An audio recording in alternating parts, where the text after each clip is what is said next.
I mean, it really all starts with having the foundational skills required to start the business that you want to start. And actually, I mean, I live in Atlanta, right? And if you look at all of the types of tech companies in Atlanta, you're going to find a lot of business to business software companies.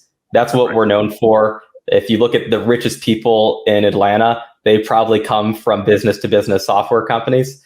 And the way if you look at the founders of these companies, the majority of the founders actually started as a sales development rep, right? which is crazy. So that's how I initially got into it, because I was just looking at the most successful people in Atlanta, and it's like, how can I replicate their success? Okay, well, they started in sales, which gave them the foundational skills to understand business and how to build a company, how to manage people. And then once you actually create a product, how do you take it to market and sell it and make money from it, which allows you to grow? So, I mean, you are really having to, I guess the goal, if you want to start a business, like what skills do you need to start that business? If you want to start a tech company, sales development is a really good place to start if you want to start a tech company. And yeah, once you have your goal, just work backwards and figure it out along the way and get started sooner than later. So a lot of people, like, the vision seems so big. It's like, how could you possibly ever start it? Well, how do you eat an elephant one bite at a time? So just figure out what you can do and do it. And that's going to allow you to figure out other things that you can do. And you can keep improving upon it and getting bigger and better. So for example, when I first started, I was doing everything. I had to figure out, how do I build the partnerships with the companies? How do I create the course? How do I market the course? Really, I mean, it's a bunch of stuff. How do you do the accounting, legal, all that? And now, like, we have 2 full-time salespeople that are really good. All they do is build partnerships with companies. We have 2 full-time software developers where all they do is improve the website and user experience. So it's like, I mean, once you build that momentum, everything gets so much easier. But as an entrepreneur, you're the one who has to get it started, get the ball rolling. It's like you're pushing it up a mountain, right? And it gets to a certain point at the top of the mountain where now it's just rolling down on its own, and you're just there for the journey. So it's like, it's really, really difficult at the start, but it's so much worth it in the end once you get it to the top.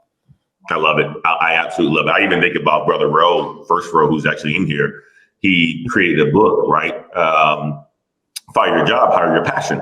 Well, yeah. In order for him to become a best-selling author, he had to start. He had to start that journey, right? And it took him, maybe a year, 2 years, right? But he had to absolutely start. And that's the number one step, guys. It's just take action. Take action right away. Don't wait. Don't think it's going to be a perfect time to do it, because there's never ever a perfect time. There's always going to be something that comes in the way that stops you from seeing it as the perfect time. It could be the fact that you have a kid that's born. It could be the fact that, your job is wanting you to go out of the country, or you have another opportunity that's coming up.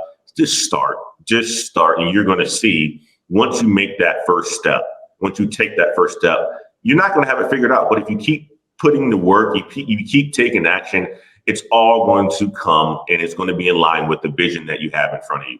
So I wanted to talk about something too, Troy. So obviously, when you think about tech sales in general, I want to dig more into tech sales, because you went, well, I want to go back. Before I even do that, I want to talk about your friends, right? You're being 24 years old.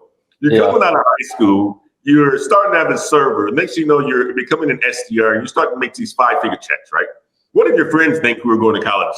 What did they think about you? Obviously, I understand you're probably paying for a good amount of stuff, or were you kind of frugal and say, you know what, nah, you guys are in college, you pay for your own stuff. Like, how was that whole dynamic relationship like? Okay, so I clearly remember the first big commission check. So it was for over $10,000. And I'm 19 years old at this point. And I tell all my friends, like, hey, let's all go out to dinner. And we just go to TGI Fridays, right? Nothing fancy. But it's like 8 of my friends. And I mean, they're all broke college people. I'm like, hey, everything is on me tonight. Let's get lots of appetizers. Let's just fill this whole place up. All drinks are on me. Don't tell anyone. But yes, I bought everything. And it felt great, because it's like, I mean, none of us, our whole friend group, had never seen money like that before. We were all working minimum wage jobs. And it's like, I mean, they still never seen money like that, and they're starting to rack up some student loans. So it's like, I felt like I was in a pretty good place. But other than doing things like that, I was still really frugal with saving my money, which ultimately allowed me to start a business. Because at the end of the day, my goal was still to become an entrepreneur. And I think by having that goal, it made it really easy for me to save money, because it's not like I'm just saving money for no reason. I had a really clear purpose for why I was saving the money. And then, I mean, it also felt great to be 19 years old and acquiring those account executive skills, to being able to actually close large deals. How do you close a 6-figure deal and move a large company through a sales cycle? How do you get different buyer personas on board? How do you get buy-in from the executive committee? How do you run a board meeting where you're sitting in a boardroom? Well, not like a board meeting, but a sales meeting with executives, VP level, in one case, actually C-level executives at a Fortune 500 company. So it's like, how do you do that? So those are things I learned at age 19, which I felt very fortunate to, in addition to making all the money that I was. And that really created a good foundation to build a business upon. I love it. I absolutely loved it. And one of the key points that you also said about that is you need money. You saved.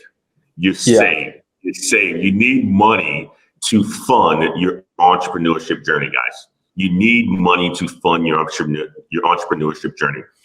I look at myself and I say, okay, well, you know what? Ever since I went into sales, I've been able to fund just about everything out of my own pocket, not needing to raise money, look at business credit, any of that stuff. It's literally come from my own dime.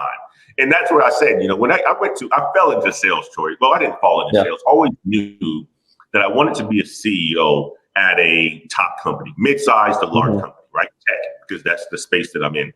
And I always knew that most CEOs, just as you said, as entrepreneurs, have a background in the sales, whether they started in the sales, they manage sales teams, or they have run, work for sales people before, right? You have to have some sales experience. So I said, in my career at the age of 32-ish, I said, you know what? I have to eventually go into sales. The good thing for me, I had a sales coach. My wife was in sales for a good 4 or 5 years in her previous career. So the risk for me wasn't that big. It was a risk. It was a big risk, because you're going from, I was making over $200,000 a year at that point in time, to where I was dropping down to a commission job, but with a base salary of about $170,000 plus commissions on top of that. Yeah. Good salary. Yeah. But also my wife's not working, right? So if I don't hit my, sales targets, I'm actually losing money. I'm actually losing money. And then when you're a father and you already are making $200,000, you don't want to lose money. That's the whole thing. You don't want to lose money because you already have a lifestyle and so forth, right? So I made the decision to do it, and I bet on myself. I said, you know what? I've had success throughout my career. I know what sales is. I don't know if I'm going to be good at it, but I'm good with people.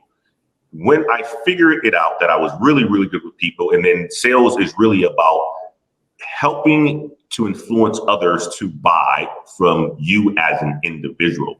It's not product. It's not a service. It's you. How can you influence them to buy from you? And that's all about, like you said, Troy, the people skills. It's really about the people skills. Yes, products are products. Some products are better than others, but at the end of the day, people buy from people. And once you become very good at understanding people, buyer personas, like you mentioned, what they are looking for, what are some of the things that are going to make them successful, what is their best interest, and you're able to explain that and articulate that, you can get people to buy from you just by, having those intimate conversations, having, making sure that you understand what their interests are, helping them understand how you're going to help them achieve their goals, but also having the credibility to be able to show that you've done this before.